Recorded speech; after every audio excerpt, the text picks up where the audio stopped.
What's up, everyone? Welcome back to Pixel Pulse, a video game podcast where we say one more game as we watch the sun come up. This is episode number 11. My name is Justin Muslimi, and with me, as always, is my good buddy, pal, Kyle Olson. Kyle, what's up, man? How are you, man? What is up, dude? That intro made me feel some kind of way because it has been a very long time since I have played a game until the sun came up. Oh, dude, it's funny. I say that, and it's like I don't remember when I last did that. We got It's close over the weekend. That's true. That's true. Yeah, I don't know, man. It's probably been played all night until the sun comes up. Ah, gosh, I was definitely in my 20s. I don't think I ever did. I don't think I did it in my 30s at all. But gosh, I yeah. think I got close with Destiny. Like when Destiny Did came you? out, I remember doing a couple of raids until very early in the morning, but the sun was definitely not up. I still had the wherewithal, to put myself to bed on time. Honestly, it was probably like LAN party season when I was in my 20s doing Halo LAN parties. Mm. Mountain Dew, pizza, hooking up all the Xboxes together, and whatever happened happened. And it was just a lot of red versus blue. Yeah, I don't know. Maybe Borderlands 2. I remember Borderlands 2 came out, and I was just hooked. I played that, and God, I just maybe you Like remember Demon Katamari. Souls? Yeah, Katamari Damacy. Uh, Demon Souls, the original one on the PS3 back in Ooh, 2009. yeah, that I one was think, vibe. dude, I remember that's when we were talking still. Because I remember we had both gotten that game and we were kind of trading our experiences and tips back and forth. That was fun. That Yeah. was a fun time. I actually got the, was it like the collector's or special edition or something? I Whatever think I that did thing too. had Yeah, I launched at did. that time. Yeah, yeah, Yeah. I got that. I still have it. It's not on display behind me, but I still I still have that one. And that game was, it was unreal. It was so frustratingly hard, but It I was, but remember it it was. being easier than playing it now. Like maybe my reflexes back then were just better Yeah. as a young Yeah, man. no, that But was that was such an awesome. I mean, dude, shout out to Demon Souls. That was such a just a great start of the genre. oh yeah, and Back now we've then. got Souls likes as a complete, all-encompassing class of any game that is hard, Right. and just like the whole point is you die until you figure it out how to do it. What's funny is, and now I don't like Souls like at all. So Really? yeah, I don't like. No, they're too hard. I don't like them. I don't like. You I know, don't I like guess that dying makes to. sense because you didn't play Elden Ring, did you? No. Oh well, I did rent like years later. I'm talking like last year. I like rented it from the library and played a little bit of that, and I didn't like it, so I brought it back. Um, Wow. yeah, no, I didn't like it at all. I know that is a what we call in the industry as a hot take, but I did not That's enjoy a it. really hot take. Actually, if you're in the I know it comments is. already this early, just roast Justin Yeah, just let me about have it. his hate of Elden Ring. You know, I put well over 100 hours into Elden Ring. I mean, it Did just you? had me, yeah, it had me totally hooked. I absolutely love the gameplay, and I suck at those kinds of games. But when they added in the ability to like call on spirits to help and to bring in obviously other souls to help you out, it made the game a lot more tolerable for me. Yeah, yeah. And yeah, it was a good play. It's What not was even just the difficulty. It's other things about that genre now that just frustrate me more as I've gotten older. Like I don't like. Okay, so you die, and then you have to start. You have to go all the way back, and then run through all the camps and all the enemy spots that you went through before to get to your stuff. And I just don't want. yeah. I don't want to do that. I just don't. Especially I if your don't. pockets were fat with souls or whatever the currency is, and Yeah, then you die and you're just like, seriously, I have to go all the way back there to get this stuff. I have to go all the way back and trudge through the enemy territories and fight them or sneak past them, whatever. Uh, Yeah. I just don't want to do that anymore. I don't know. I say that, and I'm like really looking forward to Sorrows coming out in April because I think that's gonna have some elements of that. Well, it's more of a type of game. roguelite though, right? Which is It kind it of a is. Yeah. Yeah, it is. same vein, but a little bit different. Yeah, it isn't. I shouldn't. Yes, it's not a Souls like, but it's got the difficulty and it's got the where we have to start over again and go back. Yeah. Yeah, you don't drop anything that you have to like go and get. But yeah, I don't know. I don't know. I'm weird, man. I like weird stuff. But Yeah, it was Elden Ring was a good play. Yeah, Demon Souls when that first came out, and then it converted into Dark Souls, right? So a lot of people yep.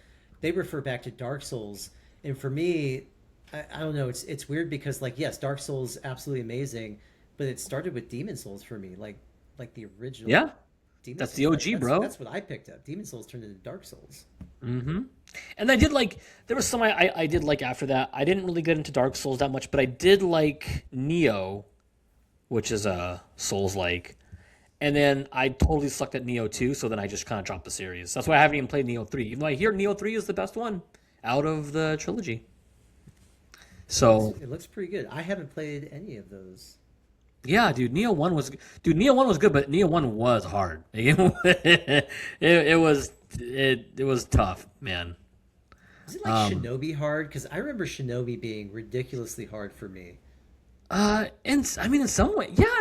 In some cases, there was a one-on-one fight you have with a certain samurai in this little grassy field. That took me like 70 tries to beat him. And I don't think it Oh was my it was gosh. way up there. I would die. But I kept trying, dude. I did not stop until I beat him. But it took a long time. So yeah, I mean, yeah, it was tough, man. Yeah, that was like me in Stellar Blade. There were a couple of bosses where like I got to the end and I don't like spoiling anything regardless of how long the game's been out, but I got to the end and there were a couple of bosses and they just get harder and harder in each subsequent boss fight.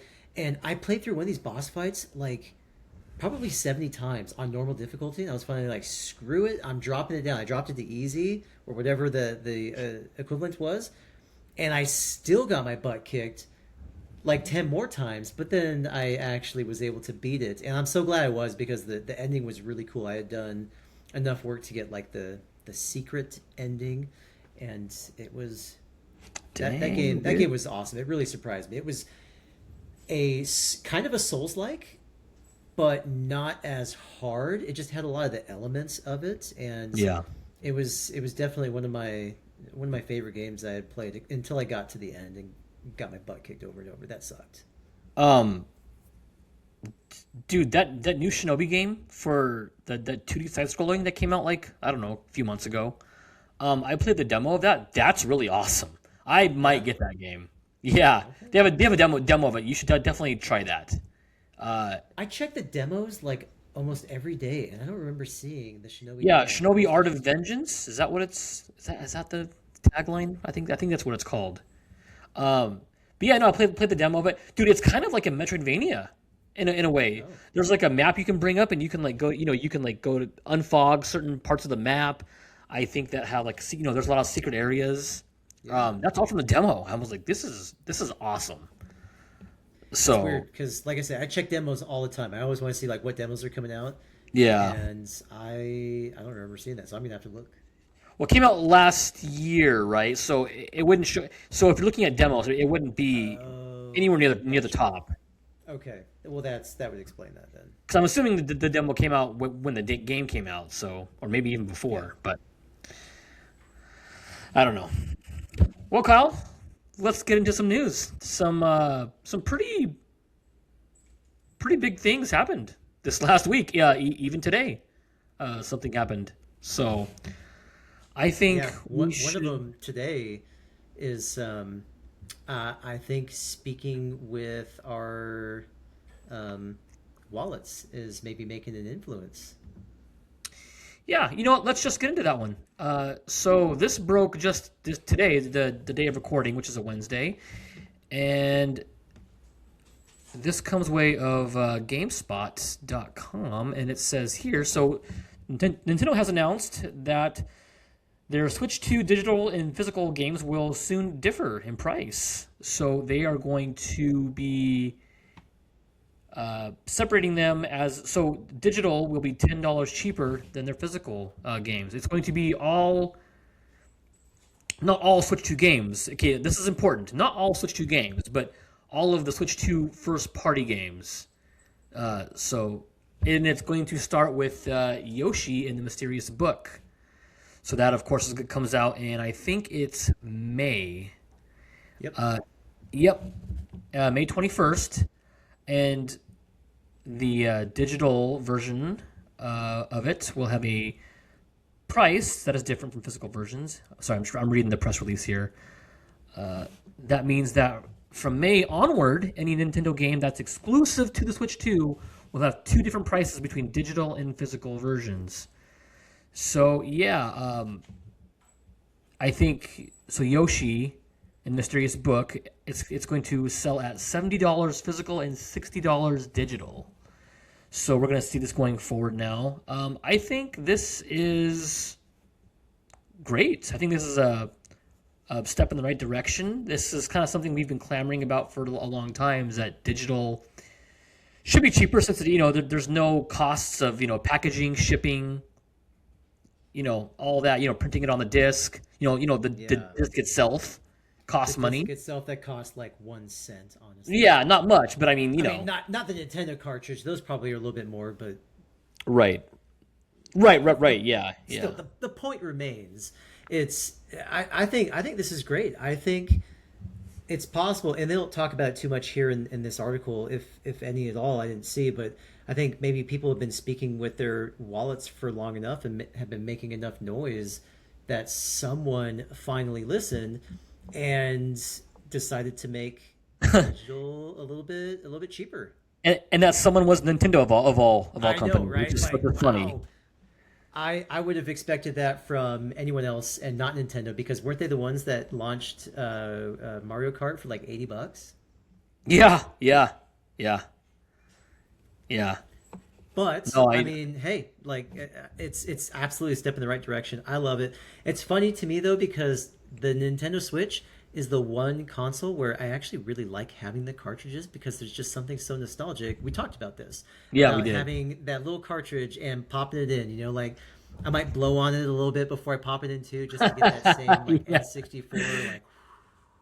Just to have that old like NES feeling, you gotta us millennial dads, we gotta have our Dude, just to get it. Actually, like right here, just out of the corner of my picture, that's my actual Nintendo 64. I've got GoldenEye in it, and anytime I sit down at my desk, I'm like tempted to just pop it out and give it a little and plug it back in, because that noise the plastic makes as it like engages with the console. It's just like.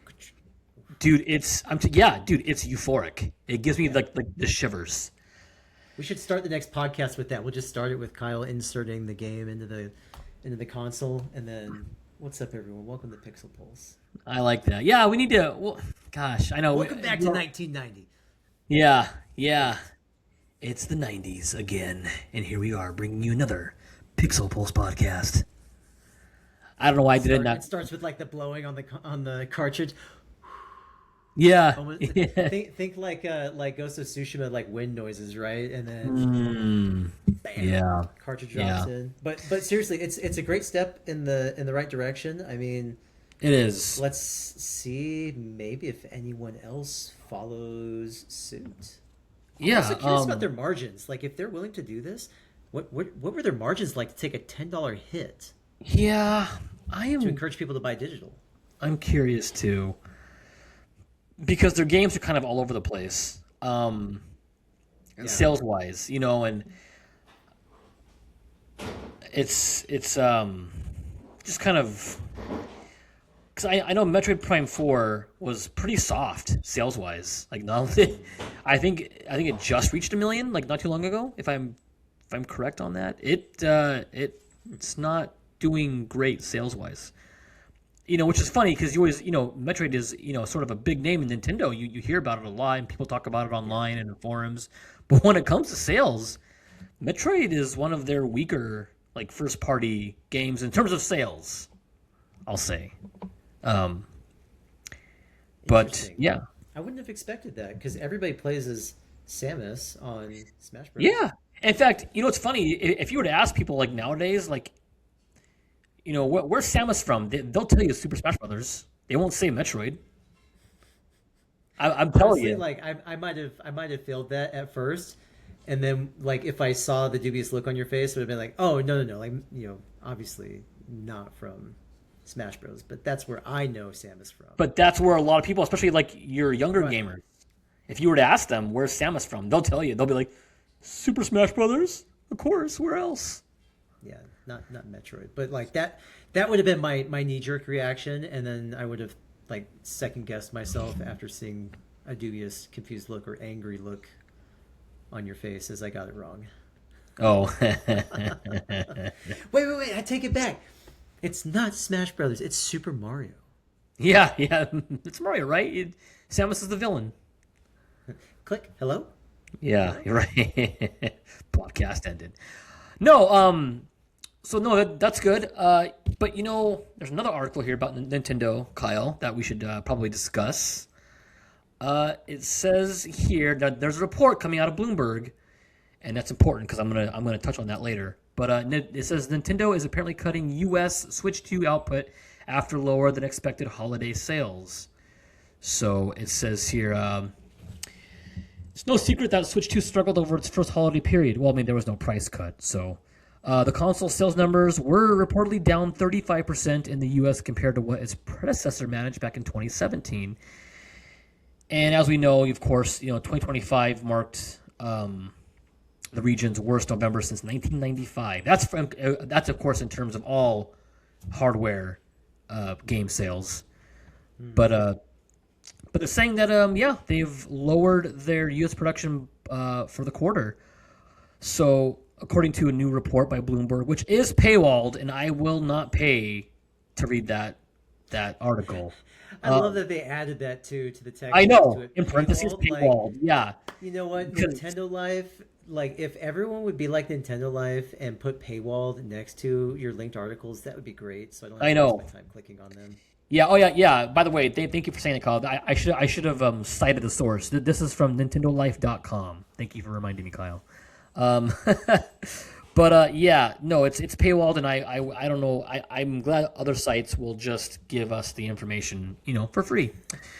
So it says here a source familiar with the matter told the publication that Nintendo has cut its planned Switch 2 output by a third this quarter, dropping the planned 6 million units down to 4 million. And this cut is planned to continue into April, it is claimed.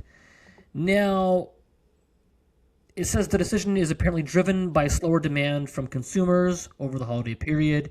Now, on one hand, it does make sense because the PS5 has been outselling the Switch, I think, since December. Or I should say the Switch 2. So, it not by a lot, mind you, but it has been outselling it. And the PS5 is going to be is into its sixth year here, or going into its sixth year this year. So It's crazy to me because it's like the PS5 has been out since 2020.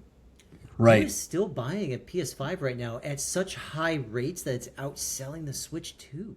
Right, and you got to remember that too. The PS5 raised its price last year, late last year. I think it was late last year. But yeah, they raised the price, and people are still buying them in doves. I'm just like, what's going on? I don't know if it's, dude. I don't know if are they gearing up for GTA 6 maybe, or maybe just everyone's getting one, so their friends have one, so they want to get one. I mean, that second point, that ship sailed a long time ago. All your friends got one back in 2020 or 2021, maybe 2022.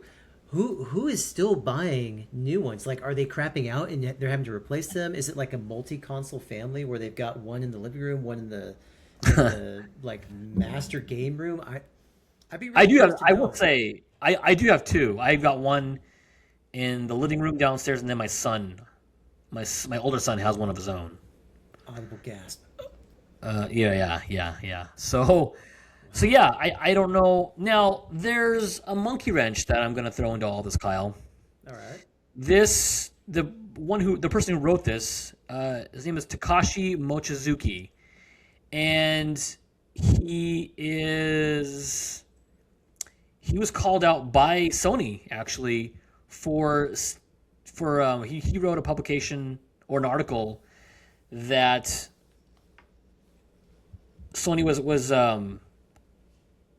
forecasting down their PS5 launch sales due to a soft launch.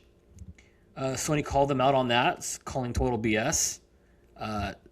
He also later was a couple. This is only a couple years ago, I think. Said that Sony was cutting their PSVR 2 production in half because of soft sales. Which, I mean, the PSVR 2 does have soft sales, but Sony again called them out on that and said, "No, we're not. Like, what are you talking about?" Microsoft has also called him out on in the past. I don't remember for what.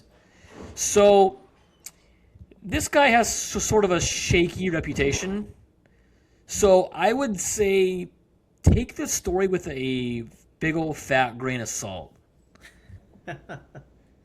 Because we're not sure how reliable he or his sources are. I just thought it was interesting, so that's why I put it in here. If it is true, Yeah. But It is interesting true- because, like, did Sony or Microsoft? I mean, did they back it up? Like, I mean, it's at this point, it's just like he says, she says, right? well, I'm gonna but I'm gonna trust the corporation that can't really lie about this kind of stuff. I mean, they can, but they would get in a lot of trouble if they lied about, because they have investors and their stockholders. So if Sony said it, I believe them over some random Bloomberg journalist. Yeah, I mean, it makes sense, but I do know, just having worked at like a publicly traded company previously, that there are definitely some things that can be manipulated even by the corporation to make sure that things look better than they are, or to not give out too early of a warning signal that maybe things are not going as swimmingly. So Right. there's Oh, yeah. there's definitely things that can happen. Mm-hmm. I don't know. I mean, if they're cutting sales, if they have soft sales, like, to me, it doesn't really matter. Like, I just want a console for a fair price, and I want it to be in stock when I want to buy it. Right. Which isn't 5 years after launch. I want to buy it like kind of close to launch. Yeah. Just so you can kind of be in the hype and be in the excitement of it. Yeah, it's for sure. I do see Switch 2s at my local, retailers. I don't know if that really. And to be honest, none of this really matters because it's selling like gangbusters in Japan. I mean, Japan is all over this thing, which we knew it would be. So anything that the U.S. isn't buying, the Japanese market is more than making up for with the Switch 2 sales. So I'm not, it's nothing to worry about. It's just, I don't think it's going to reach Switch 1 numbers. I don't think it's going to sell 150, 160 million, but it'll sell really well. It's just because of the price, I think, for now. But no, this is a thing. Like the whole like tariffs thing, and then like the demand for chipsets and everything. I think it kind of created a perfect storm for anything technology related. I mean, even like with the like Bitcoin mining and the different things that we've got going on now with like AI and people needing like faster GPUs and CPUs to be able to run their own on-prem servers with their own AIs and everything. I mean, it's just like it's straining the resources of the world in such a way that these prices like do have to go up. However, the number one thing is it's not about console sales. Like, the console is just to get your foot in the door. Where the real money is with the games, buying the games. It's like the console, a lot of times these companies will like operate either like at even or maybe a little bit above break even. I thought I read once that they were operating even a little bit I thought Xbox at one point was a little bit below break even because they were so confident in the sales of their games and like their Game Pass. So to each their own, but yeah, ultimately it's about the games and where you want to go to play games and how much you're willing to spend to get those games that you want. Yeah, I mean, no, that's all that you're right. That's true. It's important to, well, I was thinking about it. This comes out, I'm sure. This is really before Pocopia released, and I think that's probably going to drive strong sales of the Switch 2 because I see a lot of Pocopia talk online. I don't know if you do, Kyle, but I see a lot of it. People are making YouTube videos about it. It's so popular with the cozy the cozy Yeah, dude. game genre on YouTube. It looks Oh like yeah. out of the gate it sold 2.2 million units in its first 4 days. Yeah, isn't that crazy? I mean, it's yeah, it's so I it's would have bought it had I had the Switch. sure. You're right, right. And then of course, and they're also, they're getting that new Pokemon game, Winds and Waves, coming out early next year. That's gonna that's gonna sell so many Switch 2s. It's gonna be crazy. I know you're buying one It's when that comes out.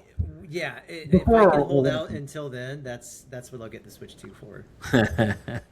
if you do, let me know because I want to get whatever the opposite of what you're getting, so we can maybe trade. And then we can trade. Yes, I'm Exactly, gonna get the bro. one that has the best water type because it's winds and waves, and I am all about waves. I love the ocean. I mean, this is an ocean wave LED light that I have behind me. Like I just love water and all things water. So yeah, I'll be getting the waves version. Okay. Okay. Well, moving on, we have a little bit of Xbox news that came out a couple days ago. Oh my. So Xbox, this comes from IGN, by the way, IGN.com, and they say that Xbox or Microsoft has announced an Xbox preview showcase set for this week, tomorrow to be exact. So yeah, tomorrow from this recording, Wednesday. So Thursday, they're having it's a partner showcase. So third party is what it's going to focus on, and they also said it's going to provide updates for a number of games and bring with it new reveals. So we're going to get some new game reveals, Kyle. It looks like. So that's kind of cool.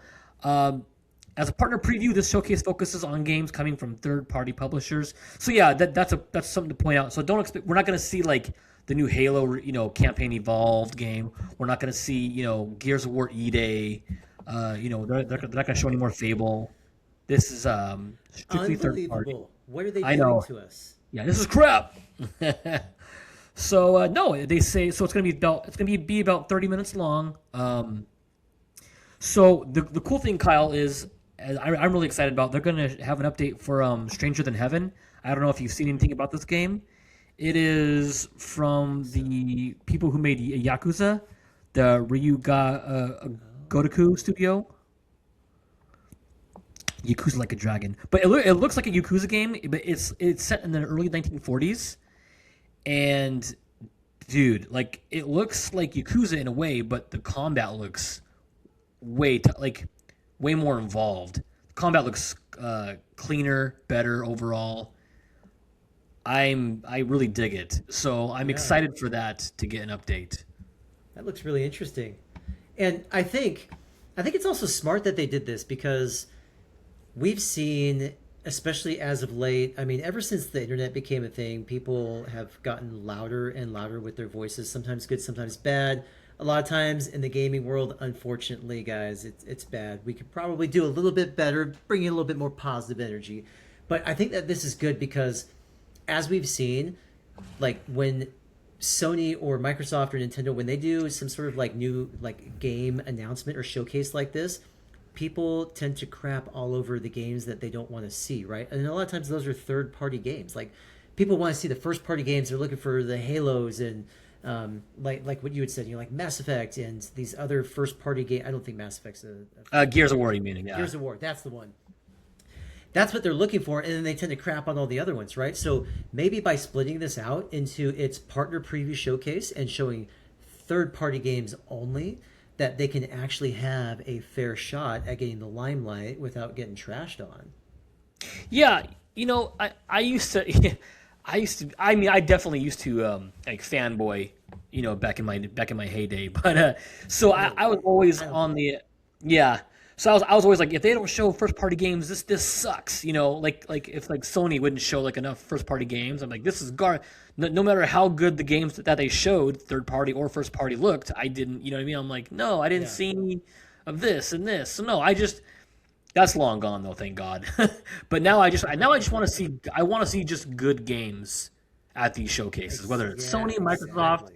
Nintendo. I don't care. I want to just see like good games. So that's why I thought that last PlayStation showcase was so good, right? Because there was a few first party things, but it was mostly third party. But it all looks, I mean, a lot of it looked wonderful. you Hmm. know. So here's Yeah. hoping. Yeah, yeah. So we're also gonna get an update for the Expanse, Osiris Reborn, which is like that Mass Effect style game from Owlcat Games, and then there's gonna be an update on Stalker 2. So a few games here, and but yeah, the announcement it says that they teased new reveals in addition to the updates. So as always, Xbox Partner Preview is totally focused on sharing exciting game news from our talented partners across the world, Microsoft said. Perhaps managing expectations that there won't be any hardware news. Yeah, I don't think there will be. Um, Yeah.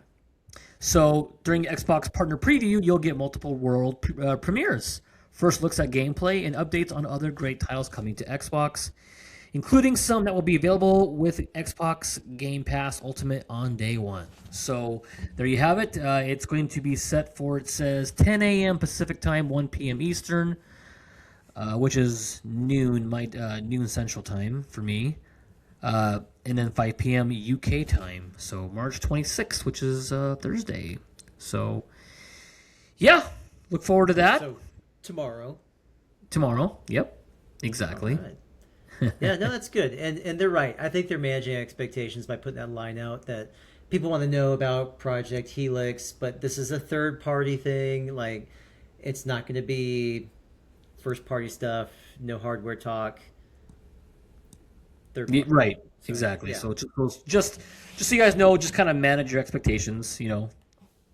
But I'd say that's a solid play on their part. I think that's smart. They've been under fire a little bit. I know from me specifically, also because of the CEO decision for Xbox, like having zero gaming experience ever in their life.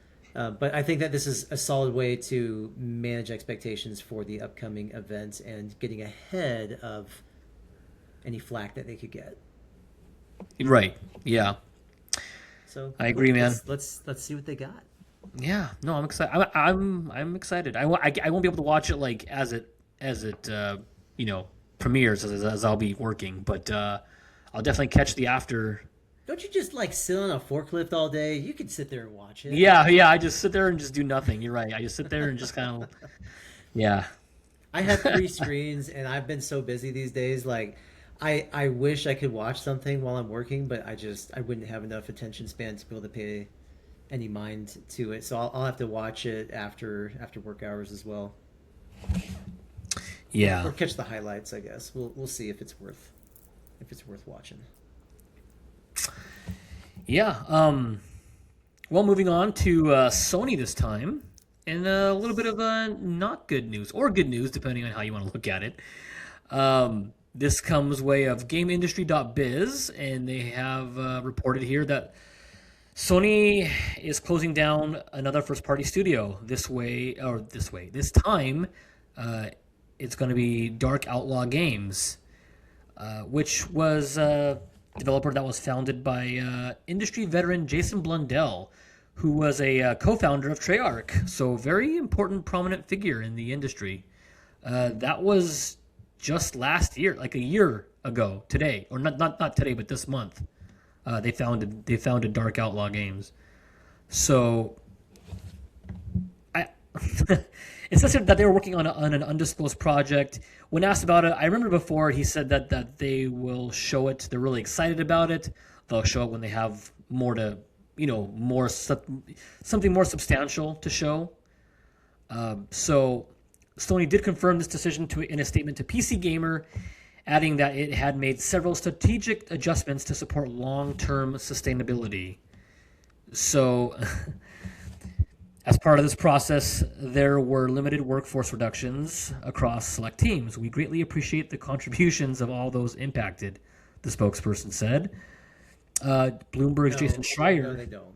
Yeah, I know. That's like what like I. guys, don't lie. Like, just come out and say you got greedy and you changed your minds to better line your pockets, so you Hmm. decided to not invest in what this studio is doing and to go back on the contracts that you've signed with them, because in 2020 the studio signed a deal with PlayStation to create an original AAA IP.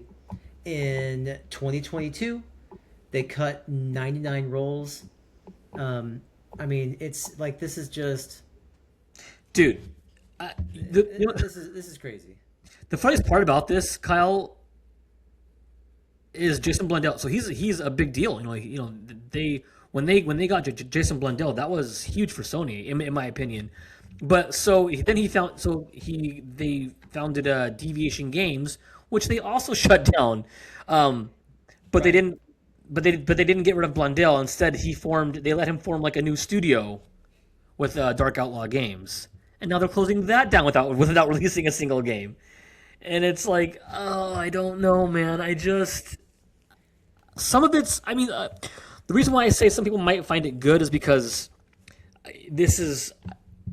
I think this is them just really putting a pin in their live service push. You know what I mean? Because it was going to be a Live live service service game. game. Yeah, it was going to be a live service Okay. game. Um, I still think Sony is still going to try and chase after that, but I think just not so aggressively because they do want a live service game to keep reoccurring revenue, and they should try and get that, but not with the not their execution is Marathon? off. Right? Yeah, yeah. Like Marathon, they've got Marathon, they've got Helldivers 2, yep, Helldivers and will be 2, the show. Fortnite.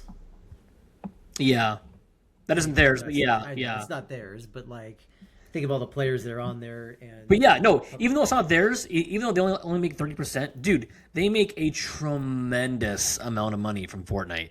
it's I what thirty mean, percent of $1 billion every how often? I mean, well, dude, it's it insane. just Fortnite still has like 100. I mean, we're gonna get into Fortnite next, but like, Excellent. but dude, I think they still have like 100 million like players like every month. So yeah, it's something like that. It's crazy, dude.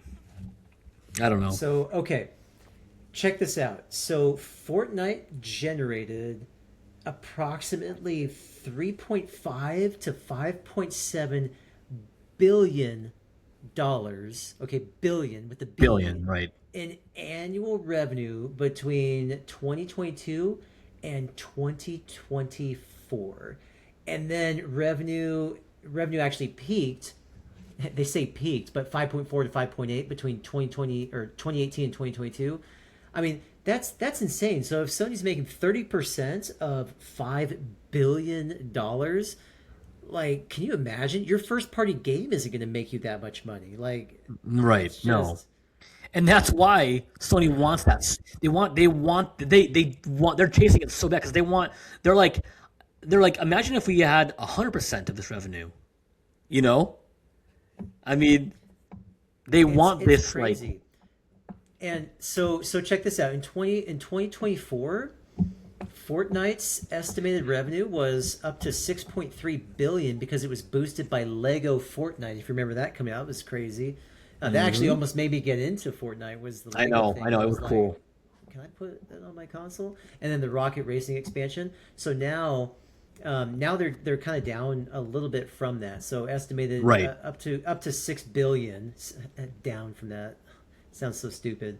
6 billion projected based on creator economy and major brand partnerships. So they're anticipating like $6 billion this year. I mean, can you imagine? Like, that's still more money than they made back in 2018, which was 5.4 billion, which was their initial peak when the Right. battle royale format boomed. I mean, this is Hmm. yeah. I mean, like as much as I would love for Sony to have a massive success like that, I think chasing it is crazy. It's like it honestly. So I've been playing Seven Deadly Sins Origin, right? Which is a Hmm. gotcha game. It's a free to play. It's gotcha. You gamble to get your pools. I don't spend money on it. Like I spent a little bit at the beginning because I was like I want to support the developers. I spent $10, so I bought the pre-launch pack and like that's it. But like you just it's like Sony just continues to gamble with live service games, trying to find that lightning that's going to strike and make them like Fortnite. And I think I think that's just Yeah, terrible that because we've Fortnite seen the money. fallout from that Fortnite money, right? Like just print Fortnite money, guys. They can't do that. But like we've seen the fallout as they've been shutting down studios as they're chasing the perfect live service game. And honestly, I think it's better to make great games and not just chase this one genre that you think is gonna make Mm. you even more rich than you already are. I mean, yeah, Nintendo seems to be doing great, with that strategy. They have all their first party games, and they're doing pretty well. Um, Yeah. I just wanted to add this in too. So he also said, this is going back to that Dark Outlaw games. They are making other cuts too, including in their mobile development, reportedly affecting around 50 people. So now this kind of reaffirms what I was saying before, Kyle, about some might be happy about this because this basically confirms what we've been hearing is that Sony is focusing back on the console.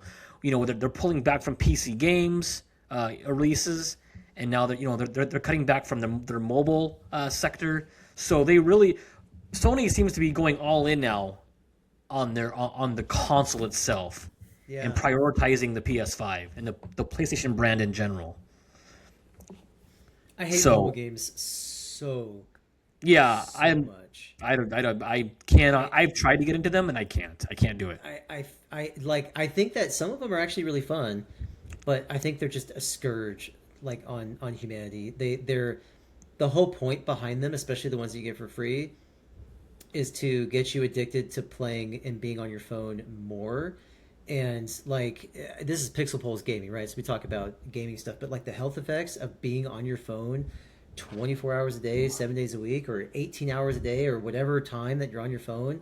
I mean, it's just it's so terrible that we're trying to get people even more addicted to their phones than they already are. So like, I know. I'm not a mobile gamer. Like I try to use my phone as little as humanly possible. I sit at screens enough all day for work. Like yeah, I just don't get it. I like the difference between mobile gaming and console gaming is most of the time with console gaming, they're not trying to get you so addicted that you like never leave your TV. They're just trying to envelop you in a fun story and game with your friends or game by yourself in a story, right? The console game is different. Spend money, trap you into this addiction, and have you just constantly on your phone, getting notifications everywhere you go. I mean, it's a totally That's what different I hate, paradigm. dude. The notifications drives me like because I do have a few Your games on my. energy is recharged. Yeah, try. Oh my god, dude. Yes, because I have a couple games that my friends. I mean, my kids will play on my phone. My younger one especially. And yeah, it's like come claim your gems now. 50 gems. I'm like, oh my god, stupid.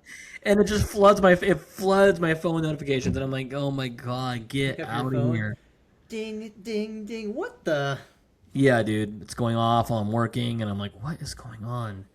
And it's just, I don't know. It's a whole different paradigm and dynamic and for me like I love video games and I love gaming and stories and playing and stuff, but at the same time if you spend all your time doing that, then you don't get to appreciate the other things in life, and I think that there's a good balance between those things. And mobile gaming just doesn't have that. They're just literally trying to addict you, I think, and to get you hooked on it in a Yeah, fast I way. that too, because the mobile games. I don't know, man. I've tried, but they all have that gotcha element, right? Or at least a vast majority of them do. And I always feel like I'm being pushed towards this. Here, buy this for extra coins. Buy this for extra characters. And I'm just like, it just turns me off so much. So I just have it's no like it's interest. like paywall too, right? Like you get to a level that is really hard, and the only way to get past it is to spend some money, get some more gems, and pull for the strongest characters so that you can get around. It's Right. ridiculous. No, it is. So, So I but get that's that. that. I am glad that they're pulling away from mobile, but not glad about them shutting down yet another studio. Yeah, yet another one in like that we hear in like less than a month. That's crazy. I mean, every time we pop on the podcast, it's like, okay, who's getting let go today? Who's losing their jobs? Yeah, fun industry to work in. Great. Speaking of, so I got a text message from a buddy of mine today. Um, he texted me a picture of something that my boss posted to LinkedIn. my buddy, he is the one that introduced me to the company I'm at right now, to the CEO, and helped get me hired there. And my CEO basically said, "Hey, I know a product manager who's looking for work. DM me if you know of anything." And so my buddy took a screenshot of that and sent it to me. He's like, "This better not be you." And I saw it, and I was like, "What the f?" And I'm like, "It's not me," but like, it still gave me that like kind of reaction of what the heck, like that's like it's what's going on here. So I went on LinkedIn, I commented, and I was like, this better not be me, because I'm not looking for work right now. And he commented back, he's like, "Hi," he's like, "It better not be you." He's like, "I'm glad you're here," and I'm like, Excellent." But it was just a really funny interaction that I had where he was just trying to find maybe a friend or someone that he knew who was looking for work, a job, who just happened to have the same role as me, and it sent off Oh, alarm bells with my buddy. So that's it funny. created a pretty funny interaction. That's pretty good, man. I'm glad he um, commented back though and didn't just like ghost my comment, because then I would have had to text him like, "Dude, what's going on over here? Like, you better clarify something real quick." yeah, let's get this straightened out, fella. The gloves are off. Fella. All right. Well, keeping in light of keeping on the sunny side of layoffs. uh, Engadget.com here reports that Epic is laying off more than 1,000 workers, citing a downturn in Fortnite engagement. So it says here, Fortnite's rocket racing, ballistic, and festival battle stage are also going offline. So it says here that Epic Games has announced sweeping layoffs of more than 1,000 employees. They say here the downturn in Fortnite engagement that started in 2025 means we're spending significantly more than we're making, and we have to make major cuts to keep the company funded. CEO Tim Sweeney said in a memo to workers on Tuesday. Sweeney also wrote that combined with over 500 million of identified cost savings in contracting, marketing, and closing some open roles, the layoffs will give Epic more stability. He added that the layoffs are not related to AI. Funny you have to like state that in your in your press state. You know what I mean? Your statement I know, to right? your employee. Promise, guys, that's not AI. Like, We promise, and they're like yeah, yeah, dude. crossing their fingers for anyone listening. What's noteworthy here too is they also say here back in 2023, Epic laid off 830 employees. At that time, that was 16% of its workforce, suggesting around 4,000 employees remained at the company. So if we just take those numbers, let's just say it's still around that many. This means that they are releasing a quarter of their staff this week. So that's a lot of people, dude. I'm looking at their numbers, so I'm actually using AI to help me pull numbers for what they have earned, estimated, over the last couple of years. So in 2023, they laid off 830 employees, 16%. So it suggests they had 4,000 employees remaining at the company, okay? In 2023, if they had a downturn, 2023, they made somewhere between 3.5 to 6.2 billion dollars, okay? The year before, they made 4.4 to 5 billion. So if you made $1 billion more than the year before, how are you letting go of 800 plus people because your revenue isn't as high? In fact, it's $1 billion higher than what it was. And the same is true for right now. They're letting go of 1,000 employees, staying at the downturn, blah, blah, blah, blah, blah. Okay, like that is just all smoke and mirrors. All right. It's not as bad as they're saying. Like depends on where it falls in this range. 2024, they were between 4.3 to 6.3 billion. So like a $2 billion swing there. Lego Fortnite really brought that up a lot. 2025, 4.7 to 6 billion. So if anything, like it's almost the same. And what's eating into it is probably inflation. If they made the same amount. A year's worth of inflation on $6 billion, yeah, that's a lot of money. But not so much for you to lay off 1,000 freaking people. No, that's excessive. You should. That isn't even absolutely ridiculous. And dude, that's not even to contest with. So like, they license out their Unreal Engine 5 to developers. You should almost look up how much they get in royalties from everyone using like Unreal Engine 5, because I'm sure that's quite a bit of money, good chunk of change.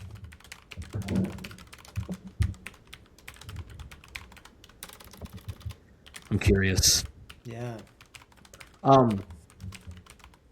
So Well, we'll find out shortly. Thanks to so they get a 5% royalty on gross revenue once a product exceeds $1 million. That's their standard rate. The reduced rate is 3.5%. So probably the launch under the Launch Everywhere with Epic program that started in January of 2025. So that royalty dropped down. So they're actually not making too much on royalties. Um, the estimated revenue for 2024, I don't have 2025 numbers, but estimated revenue for 2024 was 300 million. okay. Before that, 2023 was 275 million. So what's funny is that 300 million makes up the difference between the billions between 2024 and 2025, because it was what, 6.3 billion and 6 billion. Oh yeah. So it makes up that difference. But still, honestly, like, here's what's going on. You've got inflation, right? Inflation has honestly been eating into literally everything. Like, gas at the pump went up from, we were at like $2.30 a few weeks back. It's at $4 right now. And I'm in Utah. So like, yes, that's eating into it.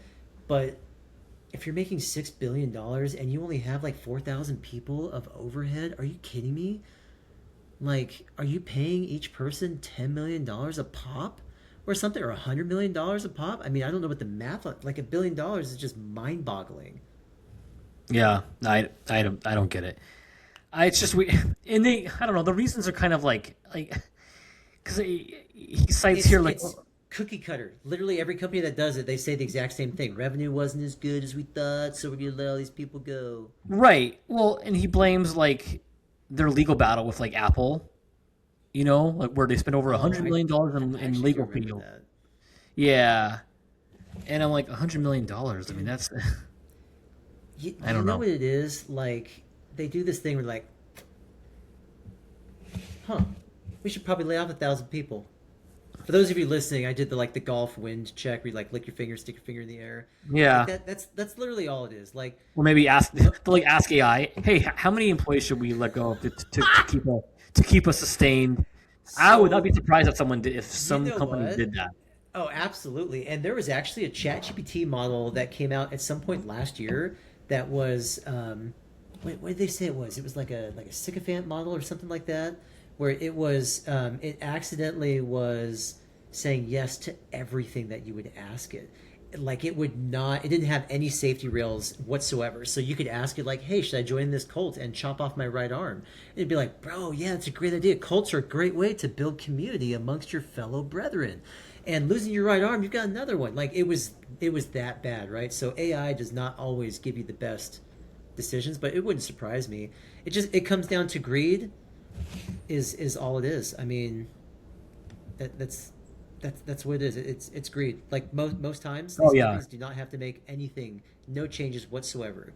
They may see a few $1 million less in their pocket that year because maybe inflation ate into it or the sales weren't as great, but they've got another 100 million that they are like making millions of interest off of. I mean, like the amount of money that these CEOs and executives make is so mind-boggling. They could pay the salaries of all their employees themselves. I guarantee it. oh Like, for sure. The CEO should start taking hits to their salary. That should be the what actually happens instead of like I don't know, dude. The ever changing goal, not ever changing, just the almighty goal, I should say, of pleasing stockholders at the expense of destroying families is sad. yeah. That's I read all. on LinkedIn. I don't see it too often because I think these stories get hidden actually intentionally. But like occasionally you'll see recruiters post things like, I reached out to someone that I was working with, and or I heard that they committed suicide because the God. job market, they lost their job, and they kept getting no's, and they couldn't take it anymore, and decided that that was the easiest way out. And honestly, like, a quick note about that, like, if you're ever feeling like that, I mean, reach out to a friend. There's hotlines for it. Reach out to a friend. Reach out to literally anyone. They will hold your hand and make you feel like things are okay, because they are. Like, you'll get through it, but it's just greed has kind of turned our economy into the state that it's in, and I'd really love for us to get past this and back to a state of, we need to care for the people that we have working for us and inspire them and encourage them and give them the tools and resources to make great games, or make, great whatever it is that they're doing, instead of the other way around, and making them the first to go when you decide you want to cool another couple million in your pocket. Yeah. I'm Yeah. very opinionated on all this because I've been through it so often. Like, I've been through layoffs and firings like 5 times.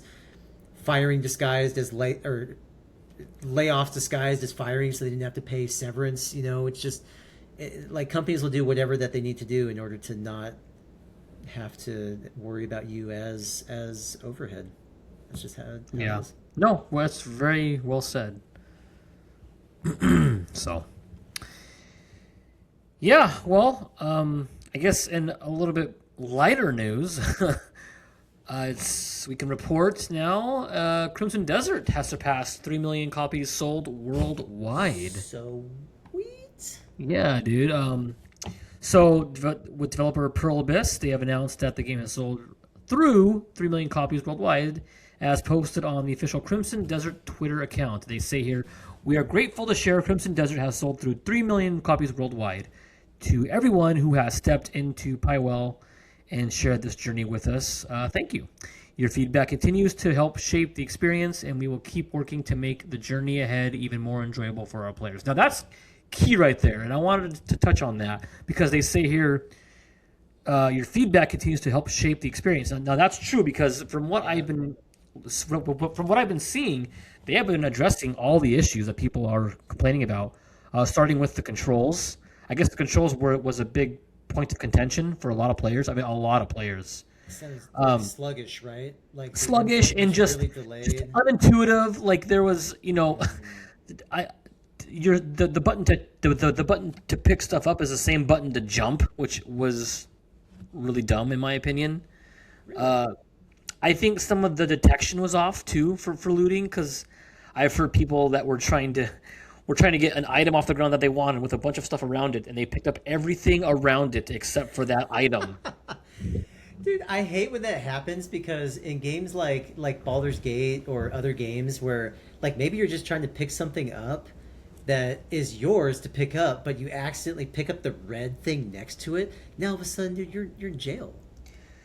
Oh yeah, Like in the game. yeah, like if you're like, oh, the red thing is something that if you take, you're stealing it, and you It's take it yeah, by accident. exactly. But the detection isn't there. So, like, I forget what I was doing. It was in Baldur's Gate in one of the early areas, and I picked up an apple instead of a sword that was rightfully mine, and I got sent to jail for it. And I was like, what the heck? Like, how am I supposed to get out of here? And I mean, obviously I got out, but it just yeah, just funny stuff like that. So I've been watching videos, like I said I was going to do. I've been watching videos on it because I have the original PS5. I don't think it runs good on the original PS5 yet. I'm waiting to see Right. before I get it. But I watched a playthrough of 30 minutes with Jack Frags. And Jack Frags, he does some really good videos. I really like his content. His video on it was sponsored obviously by Pearl Abyss, but his video on Crimson Desert was hilarious. It was so funny. Like, he picked up a cat. You can just pick up a cat and walk around with it. Like, you're holding Yeah. this cat, and you can take the cat on the adventure. It's like it's your cat now. He Yeah. picked up it was like a goat or a sheep or something, had it on his back, got on the horse, and was riding around. A man on a horse with, like, a sheep on his back. Like, I don't know. That's It's so just funny. the stuff that you can do in that game, and the I amount know of there's so much diversity. stuff. It's like, it just really, it's calling to me, and I want to wait for it to be in the right place before I get into it, because I don't want to like pop my expectations by having an experience on base PS5 that maybe still needs to be tweaked. Yeah, probably a bit. It isn't just the controls that they've addressed though too. I mean, it's a few things. Because I'm reading here too, it says since launch, Pearl Abyss has been quick to respond to player feedback, rolling out updates that address many of the more common complaints. These include the addition of long requested features such as an inventory chest system and expanded fast travel options, both of which were noticeably absent at release and frequently criticized by players. So they're trying, in other words, and it's working because I remember when it launched to mixed reviews on Steam, and then it went to positive. It slowly climbed, positive, mostly positive, and I think right now, Kyle, it's sitting at a very positive on Steam. So That's great. I love it. I honestly, I didn't want the game to fail. I wanted it to get me either. like to be like an 8 or above, right? Like I wanted it to be a good game. I didn't think it was gonna be a masterpiece. Right. But I wouldn't be angry if it was a masterpiece. I just want it to be a good game that's playable. And it seems like it launched pretty well, and they're making changes to it to make it even better. The biggest hurdle for me that I saw from the reviews I was watching is one, the controls being sluggish or unintuitive, and then a lot of pop in at distance, like not just normal amounts of pop in, like big pop in that was like visually distracting. And then the third thing was like dark environments. So dark environments with ray tracing on, not so bad because ray tracing makes everything, global illumination makes everything look a lot more beautiful. But if you're running on performance mode, like on base PS5, Yeah. dark environments look muddy and you're just like, you cannot see crap. And for me, I want to see if they maybe have some fixes there to kind of tweak it and maybe illuminate things a little bit better, because a lot of gameplay does happen in the dark, like when you're venturing through a tomb or something. Yeah. And from what I hear is when it gets dark in that game, it gets like really dark. Yeah, it does. It's Like really dark, dude. Well, yeah, I mean, like even on the YouTube videos on people that have like Jack Frags, like on his like super built out PC, like the dark areas are super dark. If you watch Game Ranks, they did a really good video where they compared Series S to X to PS5 to PS5 Pro, and base PS5 on performance mode, the dark areas are really dark and muddy and just did not look really good. And I know that they can tweak it and make some changes there to make it look better and optimize it for PlayStation. It was optimized for PC and then they ported it to PlayStation, right? So that's why they're having some difficulty. Right. Yeah. No, I'm sure they're quick to update this game. So I wouldn't be surprised, Kyle, if we see patches to help that improve the base PS5 version quite a bit here, probably within the next couple months, I would imagine. Honestly, I mean, if Pearl Abyss reached out to us and was like, "Hey, Pixel would you guys like some copies to be able to play it and provide us with your honest feedback at base PS5?" I would guess. turn them down. I mean, I guess if you guys, I guess if you really have to send us some company, it'll be fine. yeah, if you want us to give us some feedback, we would be more than happy to. Yeah. But otherwise, I'll wait until things get patched up a little bit. It looks Yeah. it looks like so much fun though. Like just the amount of It does. things that you can do. The double kick. Have you seen the double kick? Yeah, maybe. You like chest kick them, like you like run up and you do like one kick, chest kick, and then the other kick you kick whoever it is, and the people just go absolutely flying like rag dolls. No, I haven't seen that. Oh, it's so cool. And then there's like some wrestling moves where I don't know what the wrestling move is. I think you might, but like you Yeah. The grab an like RKO. RKO, Yes. dude, yes, an RKO. That's what I was just saying that, dude. You can like Get in RKO. there. I was like, dude, that's sick.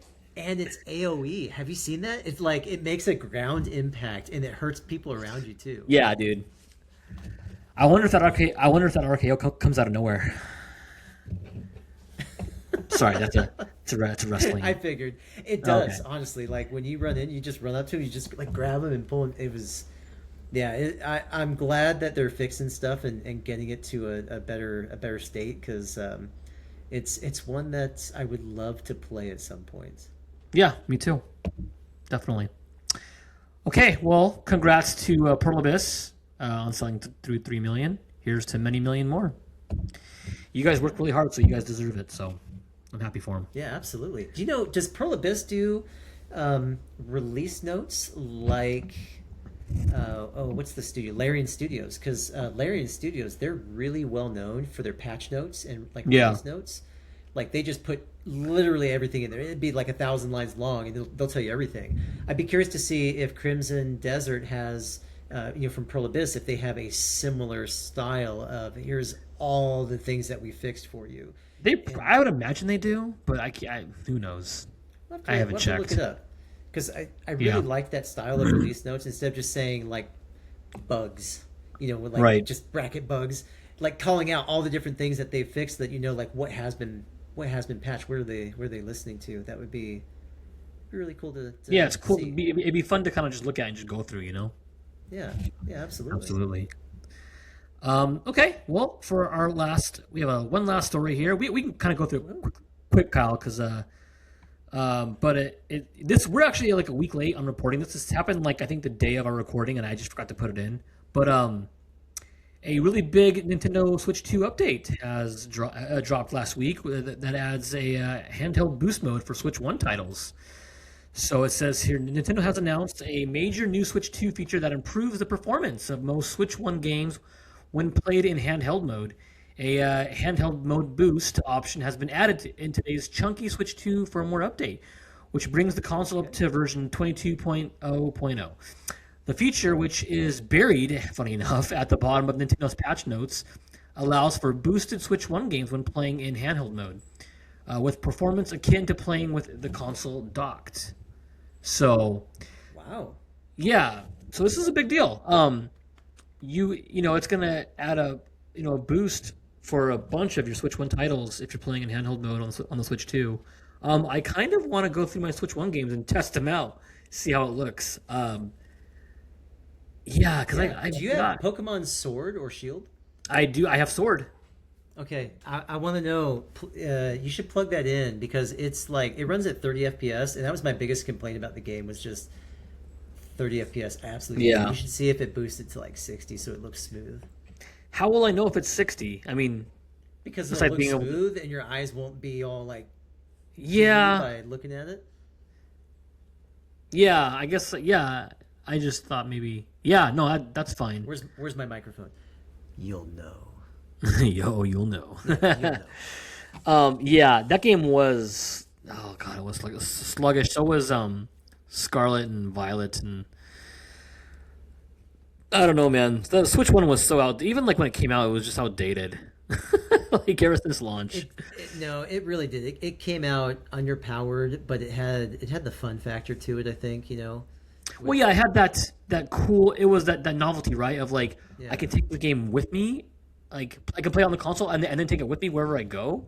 That was such a novel Exactly. idea. And like the controllers coming off too to be able to Yeah, dude. play tabletop mode and like on an airplane and Hmm. stuff. I mean, yeah, it had that. It was underpowered and the Switch 2 may be slightly underpowered, but I think it's in a much better place at launch than Switch 1 For was. sure, because at least it's still somewhere between. It's somewhere around like an Xbox One S, like a PS4 Pro and Xbox One S. I'd say so, yeah.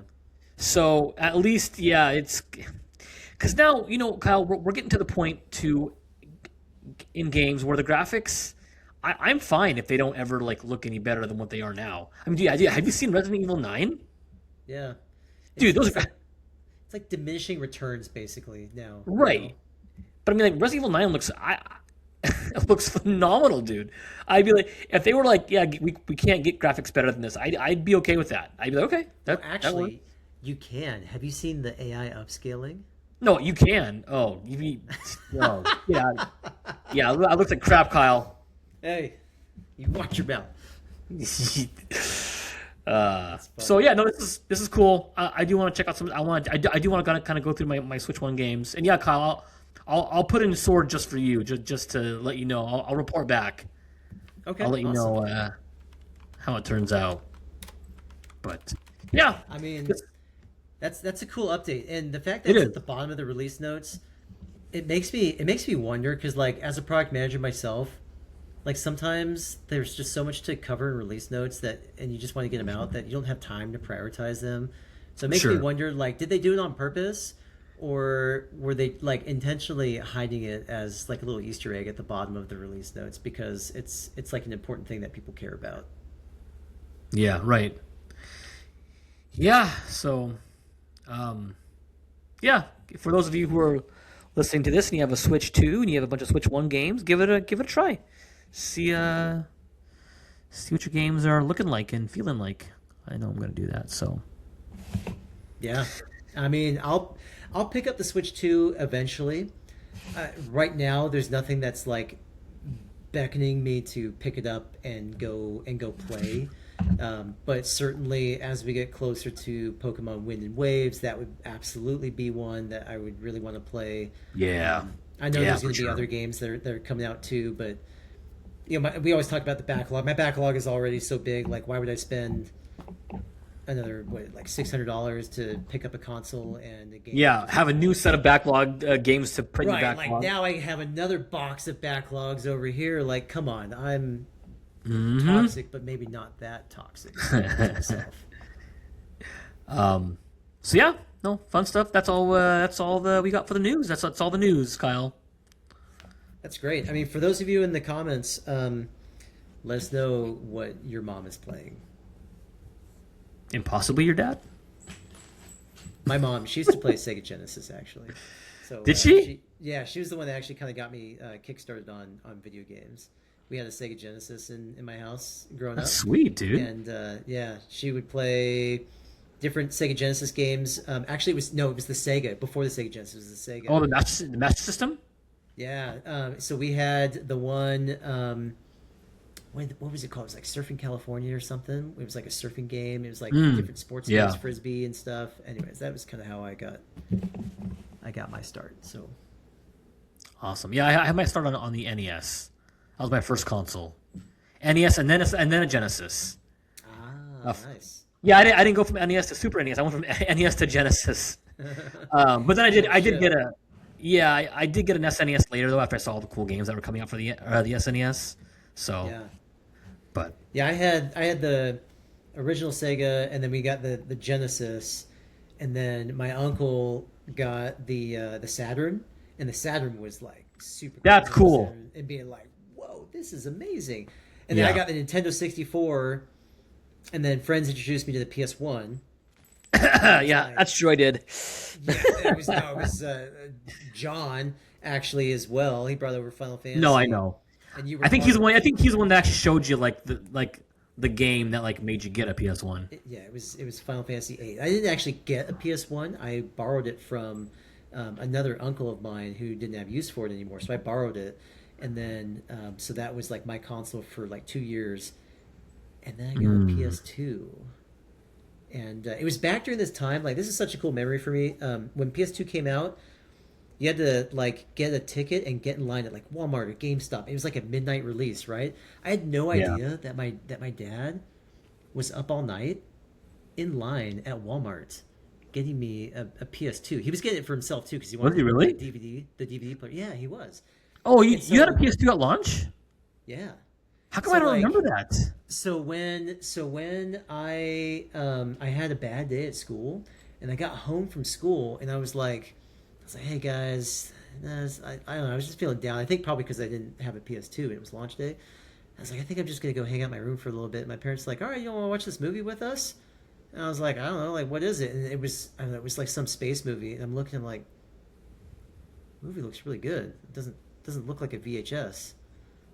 I'm like looking around and I see the black box sitting on top of the TV cabinet, and it was a PS2. And I'm pretty sure I peed my pants at that point. And Ball just started crying. Yeah, I broke down and everything. God. And, yeah, it turned out he was in line at Walmart at like midnight getting it. It was just That's cool, man. That's really cool. And I've been a PS guy ever since. And I play Xbox with friends. Yeah. Yeah. Same. Cool. All right, then. Well, everybody, that will do it for today's episode. Look, as always, we say this every time, but if you're new or checking us out for the first time, consider throwing us a like and maybe subscribing. That would be super cool. But really, it would help us out and the channel out a ton. So until next time, guys, hey, stay leveled, stay looting, and we will catch you at the next save point. Peace.